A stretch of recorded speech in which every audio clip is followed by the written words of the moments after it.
Apa Kiai Imad itu banyak pendukungnya, ya kan? Akhirnya, dan kenapa Kiai Imad banyak yang mempercayainya? Karena orang itu hanya menilai, kalau kamu jadi jenderal, maka pantaskan dirimu sebagai jenderal. Kalau kamu jadi polisi, pantaskan dirimu itu orang hukum, polisi. Ya toh? Kalau kamu jadi kiai, pantaskan dirimu sebagai kiai secara lisan dan perkataan dan adab. Sehingga orang percaya bahwa kamu kiai, kamu polisi, kamu jenderal, karena sudah memantaskan dirinya. Tapi banyak dari habaib di Indonesia, ini fakta, saya bicara fakta, banyak dari mereka yang mengaku bahwa dirinya cucu Nabi, tapi tidak memantaskan dirinya sebagai cucu Nabi secara lisan, perbuatan, dan adab. Terkait kepastian nasab seseorang, sekali lagi, terkait kepastian nasab seseorang nyambung ke siapa, itu menurut Mas Kus Plus perlu nggak data kitab sezaman atau yang mendekati zaman, itu yang pertama, ataukah boleh terbukti si A nasab kepada B dengan jeda waktu 5 abad lebih? Mana yang lebih Kus Plus boleh? Saya muncul di sini dan mengaku bahwa saya pernah ditarim saja diragukan. Oke. Mereka mendengar saya mengaku bahwa saya pernah masuk ke sana setelah perang tahun 96. Ketika itu pelajar Indonesia dirubah, itu baru berapa orang, masih dihitung pakai jari, belum pakai jari kaki lah, ya kan? Itu loh. Itu diragukan, kenapa sudah 25 tahun yang lalu. Ya kan, akhirnya ada framing bahwa Kusnadi adalah orang penerima dana untuk masuk menjadi buzzer, mendukung Wali Songo, atau mendukung wong-wong NU yang nggak suka dengan habaib. Itu framingnya. Kenapa? Karena kan 25 tahun terputus, nggak ada yang menyaksikan saya. Itu pun menjadi diragukan ya, yang baru 25 tahun pun diragukan, kan begitu? Tapi ya? Alhamdulillah dengan TikTok ini, saya nggak pernah main TikTok loh, nggak pernah nonton TV, nggak pernah. Narasi akhirnya ada orang yang sejaman nama saya, yang sejaman nama saya ada kemarin, Sayyid Abdul Qadir Al-Habsyi. Iya, ada naik di sini, di komal sini, di komal saya. Artinya gini, kita ulang. Yang jeda waktunya, rentan waktunya hanya baru 25 tahun pun sangat banyak yang meragukan bahwa Kus Plus pernah di Yaman lebih dari 4 tahun. Lebih dari 4 tahun, tepatnya 6 tahun pun diragukan. Itu baru dalam rentan waktu 25 tahun. Counter ketika itu terkait dengan keilmuan ulama-ulama tarim, mau Ba'alawi atau apapun, itu jangan sampai kemudian ikut diseret, begitu. Iya, makanya kalau kita menyebut Habib, sampelnya aja siapa, oknumnya sebut, biar enak dengar.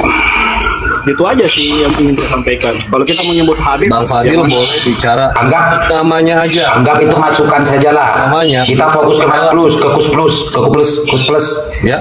Kita fokus ke Kus Plus dulu. Gini loh, Bang Fadil bilang, oke, jangan ini, jangan apa global, coba sebut aja namanya langsung begini-gini. Tapi ya nanti direkam, akhirnya nanti dimasukkan di ini, jadi framing ini loh, disebut namanya siapa, Habib Bahar, Habib Rizik, Habib ini, Habib ini, Habib ini. Akhirnya kesannya mengadu domba. Makanya kita jadi framing ya, jadi global gitu loh. Makanya kenapa kalau ada orang bilang Habib di Indonesia semuanya brengsek, oh, saya nggak setuju. Ya enggak? Bang, cepat lewatnya Bang, saya lagi meeting ini. Cepat, suara truknya berisik. Nah, ya, Pak, tadi saya tuh di nggak setuju kalau bilang Habib. Sudah biarkan dulu lah, Mas Fadil. Coba ini tadi sedang fokus berbicara, membahas sesuatu yang fokus. Ujuk datang langsung membuyarkan semuanya. Kus Plus ini sedang dijadikan narasumber di sini. Kita pendalaman. Kus Plus, diangkat ya, tolong ya. Terima kasih ya. Terima kasih Mas. Halo. Ya. Kus Plus, assalamualaikum. Waalaikumsalam. Perdebatan yang terjadi hari ini termasuk juga bagaimana ngeyelnya Mustafa sama Fadil dan yang lain-lain ini dampak dari kajian Kiai Imad. Menurut perspektifnya Mas Kus Plus sebagai orang yang pernah belajar di Tarim gitu ya, di Yaman, apakah kajian Kiai Imad ini sudah memenuhi syarat rukun keilmiahan? Kalau dari pendapat saya pribadi, saya melihat Kiai Imad itu dia ilmuwan dalam arti dia berilmu, ya kan, secara keilmuan sudah mumpuni. Dia bukan orang bodoh, sudah pasti tahu bagaimana untuk mencari nasab itu syaratnya apa aja. Ibarat syarat hadis itu harus mutawatir, harus mutawasil, ya kan gitu. Nah, harusnya dia udah ada syarat-syaratnya sudah terpenuhi. Terus masalah dia Kiai Imad mengatakan bahwa Ba'alawi itu batol, berarti kan membatalkan juga nasab guru saya yang mulia Habib Salim Habib Hasan. Terus ya saya nggak rela lah, tapi itu kan ilmiah, ya kan? Itu ilmiah. Kalau saya nggak setuju dengan ya, Kiai Imad, ya saya harus membantahnya dengan ilmiah juga, gitu loh. Walaupun saya ya secara ini sakit hati juga dong, masa guru saya dibilang batal ininya kan gitu loh.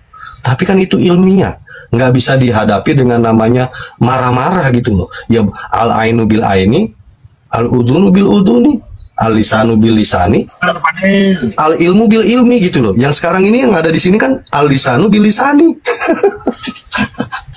Ya kan? Jadi Gus Plus itu masih dalam perspektif satu fan keilmuan. Ya. Sekarang sudah muncul ada fan genetika, ada fan filologi, ada fan itu sama menyimpulkan hal yang sama dengan apa yang menjadi kesimpulan kajian Kiai Imad. Kenapa Kiai Imad itu banyak pendukungnya, ya kan? Akhirnya dan kenapa Kiai Imad banyak yang mempercayainya? Karena orang itu hanya menilai. Kalau kamu jadi jenderal, maka pantaskan dirimu sebagai jenderal.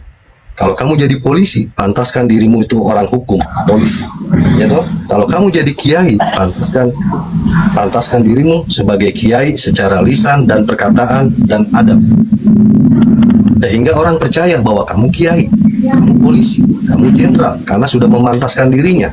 Tapi banyak dari habaib di Indonesia, ini fakta, saya bicara fakta. Banyak dari mereka yang mengaku bahwa dirinya cucu Nabi, tapi tidak memantaskan dirinya sebagai cucu Nabi secara lisan, perbuatan, dan adab. Paham ya? Akhirnya, nggak salah lah kalau banyak orang akhirnya menguatkan tesis Kiai Imad. Oh iya, kenapa kok seperti itu dia ya? Katanya cucu Nabi, tapi kok akhlaknya jauh dari cucu dari Nabi, nggak seperti Nabi. Gitu loh. Jadi kalau ingin membantah itu, kalau nggak bisa dibantah secara ilmiah, bantahlah secara kepantasan bahwa Anda seorang habib yang berilmu, beradab, ya kan, ahlu tarim, maka pantaskan dirimu sebagai ahli tarim. Oke, Gus Plus, dari pemaparan jenengan itu sebagai ahli ilmi, salah satu kajian Kiai Imad, yang kedua ditambah lagi dengan kesimpulan dari filologi, dari genetika dan yang lain. Kalau memakai martabat keilmuan, syak, dzon, ainul yakin, Gus Plus ada di sebelah mana itu? Tentang hasil kajian itu, syak, dzon, yakin? Saya juga belum yakin, kan belum terbukti, belum ada bantahan. Ya toh, ilmu yakin. Saya nggak kalau Kiai Imad kan ilmu yakin, ainul yakin, hakul yakin. Kalau saya nggak bisa, saya nggak ilmu yakin, saya juga nggak mencari dari kitab mananya, ya kan? Ainul yakin, ya saya juga nggak pernah membacanya, nggak pernah bertanya ke ini ke ahli ini. Toh, bagaimana saya mau hakul yakin? Saya belum yakin sampai ada bantahan atau jawaban dari Dr. Alawiyah. Tapi faktanya, Kiai Imad sudah membatalkan. Fakta itu kan, mau benar apa enggak, tapi faktanya sudah dibatalkan oleh Kiai Imad. Dan faktanya, dari Robito Alawiyah belum pernah memberi jawaban. Itu fakta juga. Banyak yang memberi jawaban, tapi hanya lewat YouTube, lewat TikTok. Ya kan, nantangin mana Kiai Imad gini, itu hanya YouTube. Tapi secara Mas Klus, itu kalau hanya memakai perspektif kajian Kiai Imad. Hari ini kan sudah banyak yang lain seperti yang saya sebutkan tadi. Mas Klus itu sebetulnya saya lihat, yang saya saksikan adalah orang yang memang betul-betul menjadi penganut penganut ilmu gitu, bukan emosi. Saya yakin Mas Kos Plus sudah mengikuti itu meskipun agak lambat mungkin ya, atau mungkin lebih dulu dari saya. Apa yang disampaikan para pakar genetika, pakar filologi dan yang lain-lain mungkin sudah mengikuti. Dari semua sumber yang diikuti oleh Kos Plus itu menjadi tidak apa namanya sempurna kalau hanya memakai pendekatan hasil kajian Kiai Imad dan belum adanya bantahan di Robito. Kalau memang tidak sesuai, tolong dibantah, tapi dalam bentuk lembaga. Yang berhak membantah dan menjawab itu bukan Anda, bukan Kiai ini, bukan Kiai ini, bukan Habib ini, tapi Robito Alawiyah. Dingin kan rasanya? Paham ya? Oke, Mas Plus. Oke, lanjut yang lain. Tapi secara keilmiahan, Mas Plus tidak menyaksikan ya. Baru saya secara ilmunya saya kan dengar Robito, Kiai Imad ini secara ilmu. Akhirnya saya cerna secara ainul haq, jadi ainul yakin, ya kan? Oh, baru saya hakul yakin. Saya mau percaya atau saya enggak bahwa itu mungkotik. Fair ya, paham ya. Jadi cerdaslah, dewasalah dalam dewasa dalam menentukan pilihan gitu loh. Pahamnya saya cuma mengandung iskal Gus Plus, mengandung iskal sedikit. Mas Gus Plus gini. Terkait kepastian nasab seseorang, sekali lagi, terkait kepastian nasab seseorang nyambung ke siapa, itu menurut Mas Gus Plus perlu nggak data kitab sezaman atau yang mendekati zaman, itu yang pertama, ataukah boleh terbukti si A nasab kepada B dengan jeda waktu 5 abad lebih? Mana yang lebih Gus Plus boleh? Saya muncul di sini dan mengaku bahwa saya pernah ditarim saja diragukan. Oke. Mereka mendengar saya mengaku bahwa saya pernah masuk ke sana setelah perang tahun 96. Ketika itu pelajar Indonesia dirubah, itu baru berapa orang masih dihitung pakai jari, belum pakai jari kaki lah, ya kan? Itu loh. Itu diragukan, kenapa sudah 25 tahun yang lalu. Ya kan, akhirnya ada framing bahwa Kusnadi adalah orang penerima dana untuk musuh menjadi buzzer, mendukung Wali Songo, atau mendukung wong-wong NU yang nggak suka dengan Habaib. Itu framingnya. Kenapa? Karena kan 25 tahun terputus, nggak ada yang menyaksikan saya. Itu pun menjadi diragukan ya, yang baru 25 tahun pun diragukan, kan begitu? Tapi ya? Alhamdulillah dengan TikTok ini, saya nggak pernah main TikTok loh. Nggak pernah nonton TV, narasi akhirnya ada orang yang sejaman nama saya.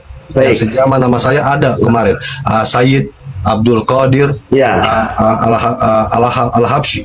Iya, ada naik di sini, di komal sini, di komal saya. Artinya gini, kita ulang. Yang jeda waktunya, rentan waktunya hanya baru 25 tahun pun sangat banyak yang meragukan bahwa Gus Plus pernah di Yaman lebih dari 4 tahun. Lebih dari 4 tahun, tepatnya 6 tahun pun diragukan. Itu baru dalam rentan waktu 25 tahun. Kalaulah tidak ada orang yang bersaksi, melihat, berjumpa dengan Mas Kus, maka pasti bisa dipastikan bahwa terbatalkan, bahwa Gus Plus hanya omon-omon, hanya ngaku-ngaku pernah ada di Yaman. Itu kan Mas Gus Plus? Betul, apalagi bilang nggak bisa bahasa Arab. Oh, la yantiqul Arabi.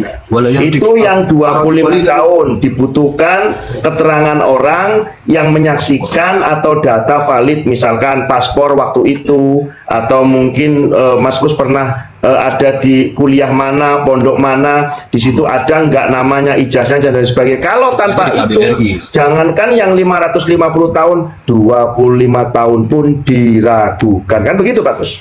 Setuju. Nah, artinya kawan-kawan, bahwa diperlukan untuk mengidentifikasi keberadaan seseorang, itu pun butuh keterangan dari orang yang menyaksikan atau data-data dari daerah di mana orang itu mengaku pernah ditinggal di situ. Apalagi terkait nasab, kan seperti itu. Kita bicara logika aja. Nah, 550 tahun Ubaidillah yang diakui bernasab putra Said Ahmad bin Isa, seperti apa? Itu keterangannya setelah 550 tahun.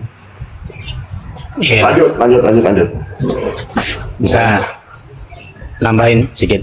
Silakan Pak Majlis, silakan. Assalamualaikum warahmatullahi wabarakatuh. Waalaikumsalam warahmatullahi wabarakatuh. Jadi ini menarik sekali. Terima kasih Ustadz Kus Flash. Oh, jangan Ustadz, jangan.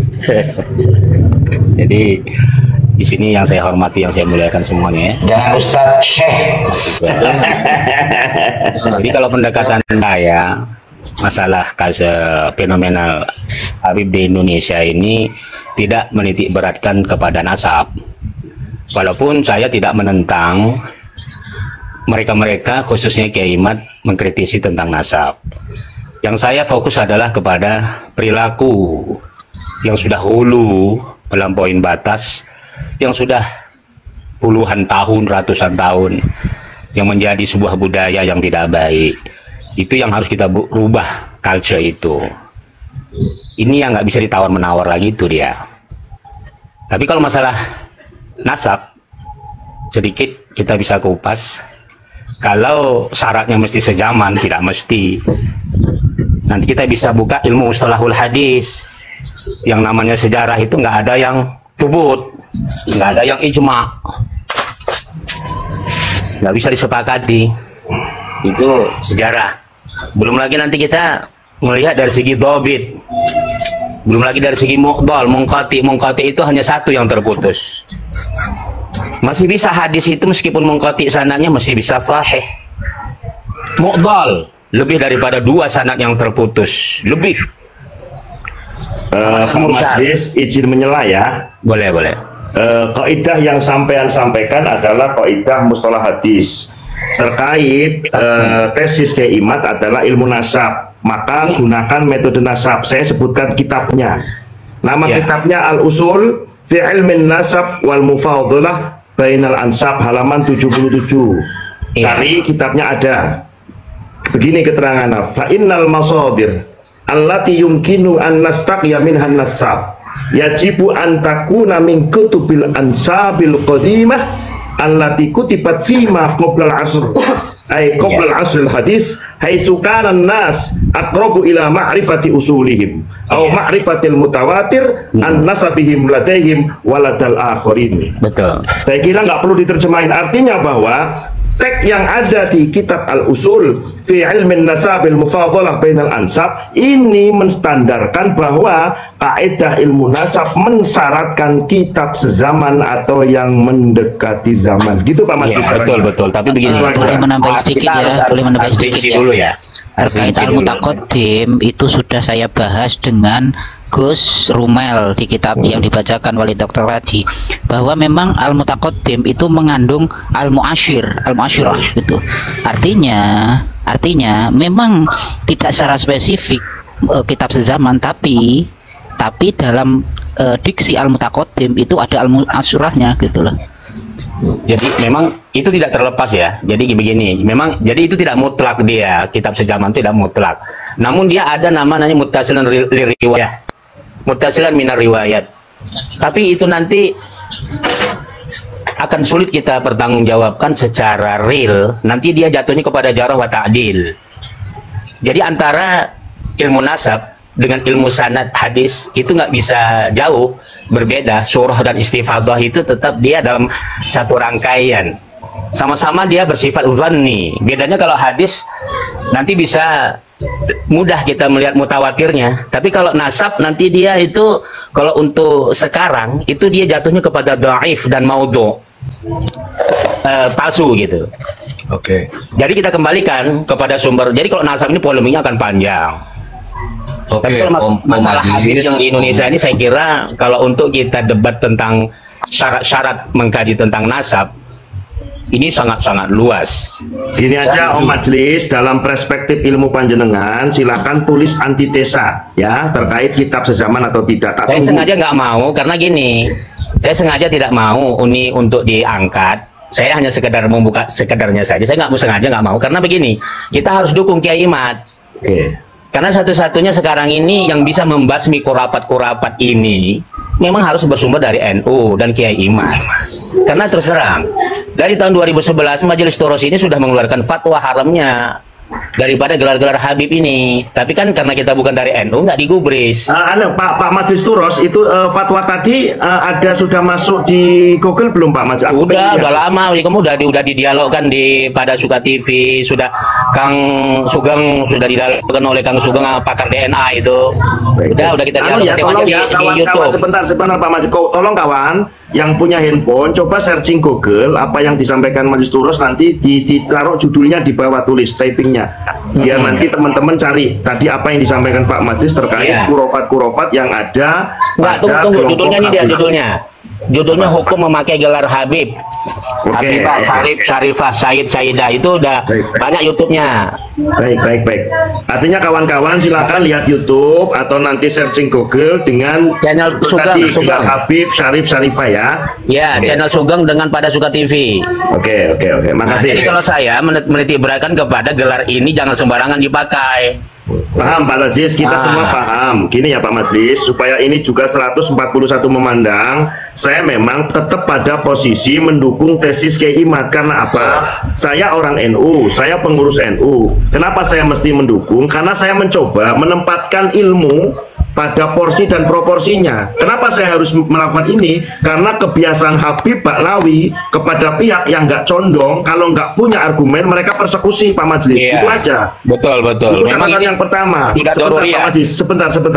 Ini mumpung banyak orang yang akhirnya kemudian saya adalah salah satu dari 5 pendiri PWI Laskar Sabilillah ya untuk menjagani ilmu gitu loh. Kalau memang nggak sependapat dengan kajian tesis ilmu Kiai Imad, lawan dengan ilmu, lawan dengan kajian, lawan dengan narasi, lawan dengan video. Jangan kemudian ilmu dilawan dengan persekusi. Ini model apa? Betul. Itu aja. Oke, silakan mungkin Pak Kus mau nambahin Pak Kus. Jadi Pak Majlis kalau Kiai Imad mengatakan bahwa itu ilmiah dan sebagian orang mengatakan Kiai Imad penelitiannya itu ilmiah, dan dari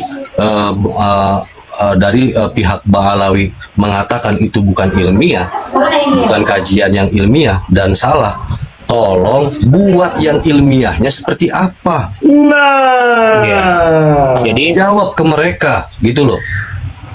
Jadi memang menyalahkan itu bukan ilmiah, tapi ini loh syaratnya kudu ngene lo sampean wis tahu syaratnya ya toh. Tawasul itu apa syaratnya yang menjadi lucu lagi Pak Kus, 3 hari yang lalu dalam mimbar Bapak Habib Rizik berani mengatakan bahwa Immadiyah ada Jaliyah, coba. Nah itu udah melampaui. Seperti apa kayak gitu ini nggak bisa kita diterima seperti itu. Gitu loh Pak. Jadi pernah saya posting begini. Kajian Kiai Iman ini bersifat istihadi daripada sejarah. Kalau dia salah tetap 1 pahala. Kalau dia benar 2 pahalanya. Jadi nggak ada. Jadi kalau khusus untuk Kiai Iman mengkaji masalah ini itu bagus sekali. Bahkan saya dukung. Walaupun saya dari awal bertemu beliau pun tetap mengatakan ini nanti dampak konflik nasab ini akan panjang. Sengaja saya memang tidak mau bertolak belakang dengan beliau. Saya tetap dukung. Tapi kalau sudah berbicara tentang sejarah nasab ini pasti akan panjang. Di luar nasab, oke. Nasab ini selesai, ya kan? Nasab selesai. Bagaimana nasab ini selesai, tapi Anda yang merasa Habib tetap dimuliakan, maka pantaskan dirimu sebagai Habib. Betul, itu dia.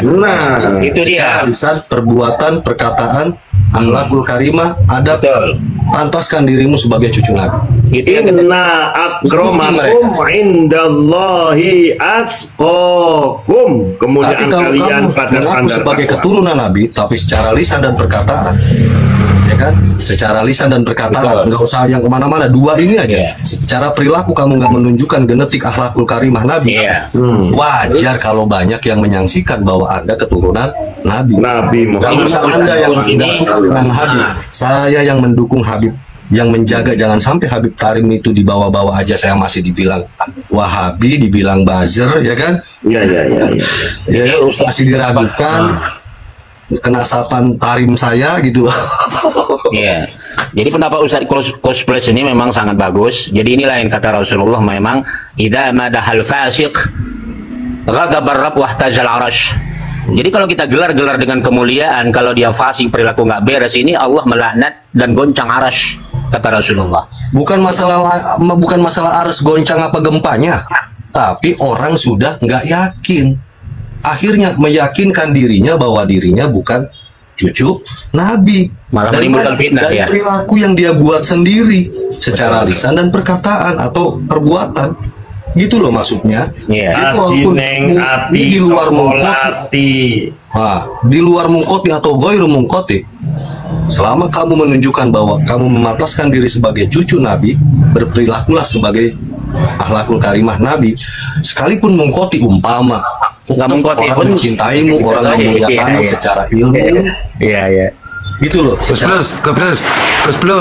Mudah-mudahan dengan penjelasan jenengan ini ada orang ahli antropolog untuk merumuskan sebuah pola yang baru, bahwa etik dan pola-pola dakwah yang dilakukan oleh Rasulullah itu jauh sekali dengan apa yang dilakukan oleh Pak Oknum Habaib Indonesia. Maka ada tambahan fan ilmu lagi secara antropologi, ini tidak nyambung. Betul, Om Haliman, saya setuju. Jadi sekarang nunjukkan yang ilmiahnya seperti apa, yang benernya seperti apa, udah nggak bisa, ya kan? Terus masih cari-cari narasi untuk pembenaran. Sibuknya di situ. Kenapa nggak sibuk untuk merubah diri, bersikap, memantaskan diri bahwa saya cucu Nabi? Yuk berakhlakul karimah, ya kan? Yang naik-naik panggung, ayo disortir itu. Yang berilmu naik, yang cuman bisa bacot doang, cuman ngomong doang, nggak usah naik. Kan gitu. Artinya memperbaiki diri, gitu loh, sehingga mereka yakin, oh bener ini zuriyah Rasul. Nggak ada orang yang akan menafikan itu, karena Anda sesuai perilaku, perkataan, perbuatan itu berintegritas. Integritas itu artinya perkataan dengan perbuatan itu matching. Setuju ya? Iya, harus begitu. Kita harus dukung seperti itu yang harus kita basmi. Tanamkan budaya kita kebersamaan, terutama rasis lah. Perkara rasis ini sangat luar biasa, ini berbahaya. Fitnahnya bahkan kepada wali Allah bisa jadi fitnah. Gara-gara rasis ini wali Allah pun bisa terfitnah dia, apalagi orang yang serampangan. Masa? Jadi model-model respon yang disampaikan di mimbar-mimbar seperti Habib Muhdor Tanggur dan juga Habib Rizik 2 hari yang lalu itu justru bukan respon yang diharapkan publik ya, umat ya, Gus Plus ya. Betul, karena nggak mencerminkan kan, dia nggak memantaskan diri sebagai Habib, pemuka agama, tokoh keturunan Rasul. Karena apa yang diucapkannya, ucapannya, ujaran kebencian itu nggak mencerminkan akhlakul karimah Nabi gitu loh. Jadi orang juga pantas aja, ya jangankan secara genetik nasab, genetik akhlaknya aja nggak nyambung katanya, ya kan? Wajar ada persepsi gitu, kan gitu. Lu nggak dibilang monyet kalau nggak kayak monyet, kan gitu. Lu nggak dibilang anjing kalau nggak kayak anjing. Makanya kenapa orang Jawa seneng asu, ya kayak awasu gitu kan gitu. Ayo. Ya, jadi apapun kehabibanmu, keilmuanmu, kenasabanmu, kepangkatanmu, mau jenderal, mau apa, kekayaanmu, nggak dilihat. Orang hanya melihat bagaimana sikapmu, sesuai apa enggak. Setuju ya? Yang setuju ketik setuju semua. Ketik setuju semua. Iya, memang itu yang kita harapkan. Ya. Jadi memang kalau bisa ranah keilmuan itu yang perlu kita hadirkan ke tengah-tengah masyarakat, bukan nasab. Boleh saya ilustrasikan sedikit ya? Boleh ya? Boleh. Nah, jadi begini, contoh ya. Saya mau ilustrasikan siapa yang terkenal Habib Rizik atau Kiai Imad. Ini sebelum polemik nasab. Seharusnya kalau kita mau meneliti biografi ulama, kalau secara singkat, Habib Rizik itu latar belakangnya kan SD Kristen, SMA di inilah ya, Islamic Village di umum, baru masuk dia di Libya, lebih penekan kepada bahasa, masuk S1 di Timur Tengah, di Arab Saudi, jurusan syariah yang sifatnya hanya ya berapa tahun lah. Kemudian setelah itu sebentar, karena saya mau pamit nih, sebentar aja.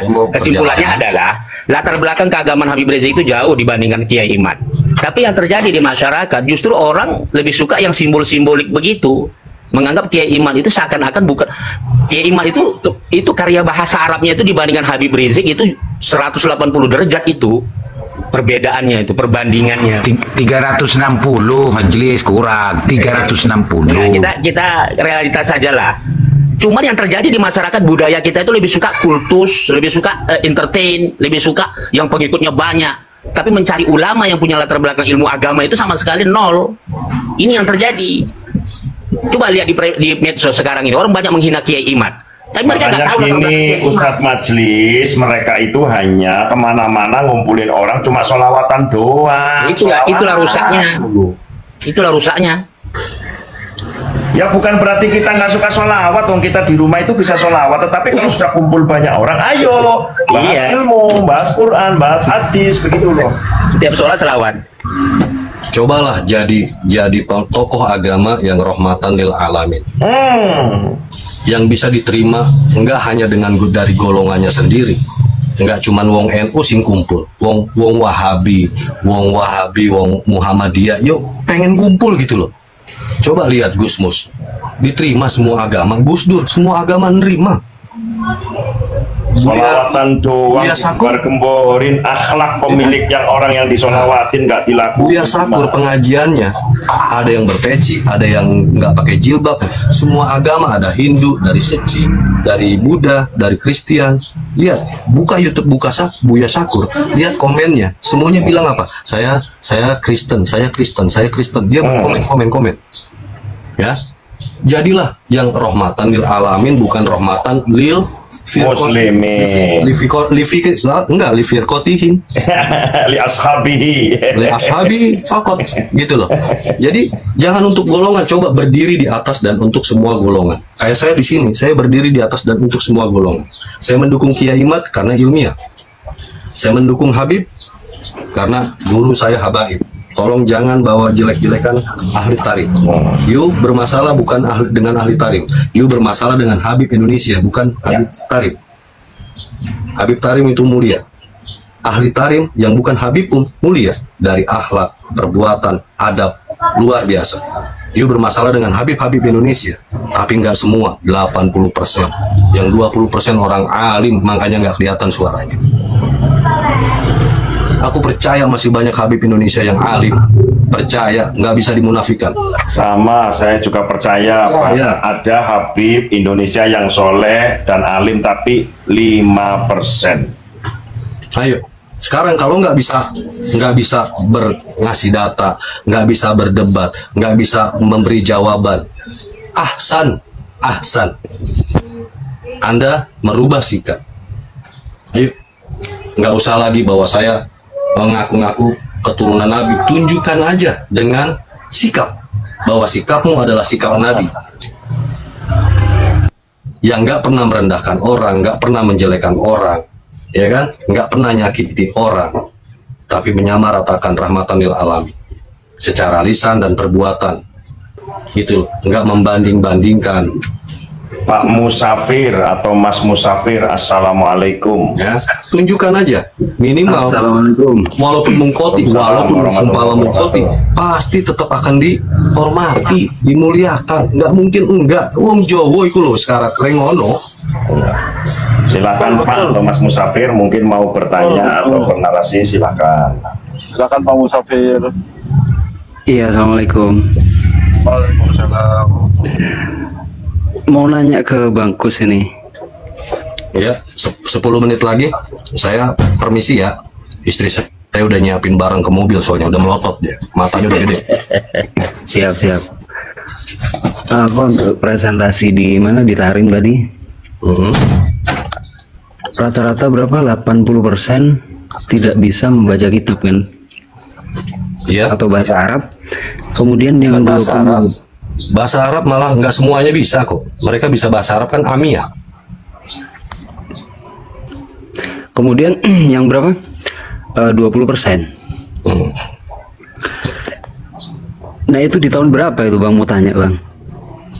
Sampai tahun sekarang semua habaib di Indonesia yang alim 20%. Yang bukan, alim yang ditarim. Yang ditarim ya sama 80% itu. Ya kalau setahu kita ya di Tarim itu bisa dikatakan sebaliknya, 80% mereka itu ya orang-orang soleh dan orang alim. Kalau Bang Kus Plus sendiri yang pernah hidup di Tarim lah. Untuk pelajar Indonesia ya, bukan ahlu tarimnya ya. Oh, garis bawah pelajar Indonesia. Kalau itu mah setuju. Kalau dikatakan di tarimnya, bukan. Makanya saya masuk Komal ini, saya itu menjaga ahlu tarim. Mas Musafir. Enggak. Paham? Soalnya kalimat yang pertama itu saya catat tadi, Bang. Soalnya saya kurang setuju kalau di tarim itu, setahu saya itu ya hampir 80% itu orang alim. Karena pembicaraan awalnya tentang pelajar gitu loh. Iya, gitu loh Mas. Iya. Kemudian ya kalau itu setuju. Ya, setuju kan? Setuju. Nggak setuju ya buktikan aja bahwa kitab kemana-mana ngider. Ada yang ceramah, suruh turun baca kitab dulu, bisa nggak? Selesai gitu aja kok. Nggak, kalau itu lumrah di mana-mana kan, mau mondok di mana ya. Kalau saya juga bukan ahli kitab, saya juga nggak bisa baca kitab sepenuhnya seperti Om Wali, seperti Gus Mustafa, ya kan, seperti Om Majis. Enggak, saya akuin. Cuman saya juga nggak ngaku-ngaku saya pinter gitu loh. Ini kan yang masalahnya, wis goblok yang ngaku-ngaku pinter itu loh. Iya, kalau dari pelajar Indonesia sendiri ya itu bisa saya sepakat lah. Sepakat ya, setuju ya. Sepakat. Karena juga kan saya belajar bareng mereka. Saya tahu. Ya mungkin kalimat itu juga termasuk curhatan Bang Kus Plus mungkin. Oh iya dong. Ya enggak termasuk dari 80% yang nggak bisa baca kitab itu. Fenomena majelis itu adanya setelah tahun 2000-an. Betul ya? Setuju ya? Apa tuh? Setuju. Apa tadi? Fenomena majelis ini itu ada fenomenanya, boomingnya itu tahun 2000-an. Yang pertama adalah yang paling besar adalah dulu majelis siapa? Nurul Mustafa ya, Habib Munzir Al Musawa. Betul ya? Barulah ada perintilan-perintilannya nih kan gitu. Ini yang besarnya nih. Saya respect Habib Munzir Al Musawa. Diakui, saya lihat YouTube-nya, orang Kristiani pun berkomentar positif. Kenapa? Karena lisannya terjaga, lisannya, perbuatannya dia menunjukkan bahwa dia itu cucu Nabi. Tapi setelah ini, karena tahun 2000-an itu, saya kan 96, 98, 97, 98, saya berangkat haji dengan Ali Kuitang, ya kan, lewat darat. Terus sama Abdurrahman Segaf itu, ya kan, Abdurrahman Segaf saya ribut di Mekah. Kenapa? Kita lagi tidur ditendang-tendang sama dia. Woi, ayo kita ke Jabal Nur. Ngantuk, Beb. Ngapain lu kalau tidur mah bisa di Indonesia katanya. Ngapain lu jauh-jauh ke sini kalau nggak mau ini? Sampailah di Jabal Nur. Ngelihat gunung tinggi, ayo Beb kita naik. Nggak ada gua di bawah. Ngapain jauh-jauh ke Jabal Nur kalau nggak mau naik? Kalau di bawah aja mah di Solo aja tadi, di Rubat Jawa. Dibilangin di Rubat Jawa di sana. Ya. Itu loh. Jadi setelah itu barulah nih, setelah generasi saya pas saya pulang mulai banyak dari Darul Mustafa, Rubat, banyak pelajar Indonesia, bahkan separuhnya itu pelajar dari Indonesia min jamaah gairul jamaah awil ahwa. Ya. Nah, dari situlah tahun 2000-an, 2001, 2002, 2002 saya pulang itu sudah dengar, Nurul Mustafa.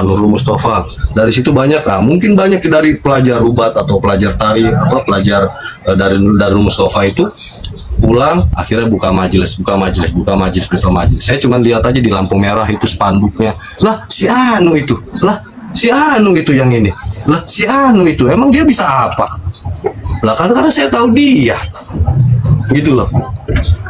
Maaf, punten. Ini fakta. Saya hanya bicara fakta.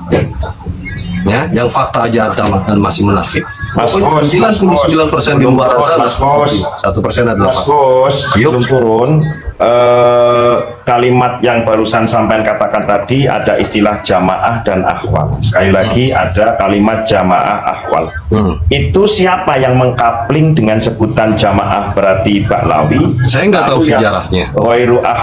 Ghairu jamaah itu menjadi ahwal. Itu terbit di tahun berapa itu? Saya nggak tahu sejarahnya, cuman saya tahunya juga pas masuk Rubat, bilang ahwal. Saya bilang ahwal apa ya? Ahwal lu kan bukan Habib, lu ahwal. Saya tahunya seperti itu, ya. Artinya apa? Itu sebutan mungkin di pelajari Indonesia juga kan Bang Gus? Betul. Di Tarim. Yang saya tanyakan itu terbit tahun berapa? Terbitnya tahun berapa? Kayaknya sudah terbit sejak lama sebelum pada ke Tarim juga itu udah. Sebelum ada jamu Nyonya Menir mungkin ya. Mungkin. Bisa jadi. Karena saya di Indonesia nggak pernah bergaul dengan habaib. Saya bergaul dengan habaib itu pas di Tarim. Ya toh? Itu pun dimusuhin terus, ya kan? Karena dibilang Wahabi, itu. Nah, dibilang Syiah, akhirnya saya bilang saya Sunni, sedikit Wahabi, agak Syiah. Ya, itu loh. Itu aja yang jelas. Yuk, kalau memang Anda keturunan Nabi, tunjukkan bahwa Anda berakhlak Nabi secara lisan dan perbuatan. Mantap. Itu aja. Ya, yuk, monggo. Cuma kembali lagi ke tapi kalau Anda mengaku keturunan Nabi, tapi perilaku Anda secara lisan perbuatan nggak menunjukkan bahwa Anda seperti cucu Nabi, jangan salahkan orang kalau orang-orang meragukan ke zuriatina. Mantap. Setuju ya? Setuju. Assalamualaikum warahmatullahi wabarakatuh. Setuju. Karena adanya Kiai Imad, maaf ini, adanya Kiai Imad membuat tesis berawal ada sebab. Sebabnya apa? Karena sebab dari adab orang-orang yang mengaku keturunan Nabi. Karena dari adab itu akhirnya yang adabnya itu merendahkan Wali Songo, merendahkan Kiai. Akhirnya muncullah ide, pikiran dari Kiai Imad untuk menelusuri, membaca dan meneliti. Nah, itu ya. Iya, ini yang terakhir habis itu turun ya. Untuk seperti oknum, sebetulnya ya salahkan oknumnya lah. Kan kita ini kan udah tamyiz, bisa membedakan antara yang baik dan buruk. Kalau mau ngomong habaib secara keseluruhan, itu habaib itu munawwa, jadi macam-macam lah. Ada yang dagang, kalau Bangku sendiri kan di Tarim tahu, ada habib itu yang buka toko kan, buka toko sarung, bahkan ada, iya, ada sebagian kan yang seperti nyupir taksi kan gitu kan. Bahkan di apa yang nyerang Israel sekarang, Al-Houthi itu sebagian mereka ada dari Al-Husaini dan Al-Hasani juga mereka. Jadi menurut saya kalau habaib itu dipaksa seperti orang-orang yang apa sudah habaib ini kan mahfud seperti kita semua, jadi bukan itu mereka harus suci, harus wajar saja kalau ada habaib yang ya misalnya buruk akhlaknya, tinggal serang habaibnya, bukan Ba'alawinya gitu. Yeah. Karena kalau kita melihat Yahudi tadi pun enggak masalah Ba'alawinya, enggak. Global sejarahnya, tapi bukan Gus Plus. Iya. Gus Plus, kasihan istrimu sudah mundar mandir di belakang. Oke, yang terakhir mohon maaf lahir batin, mohon maaf lahir batin. Saya hanya bicara fakta tanpa saya berpihak sana sini, tapi apa yang adanya sesuai fakta. Ya, mohon maaf lahir batin, sehat terus, panjang umur, lancar rezeki. Yang jelas naiknya Gus berpihak kepada host karena saya yang punya. Ya nanti lain kali saya naik lagi.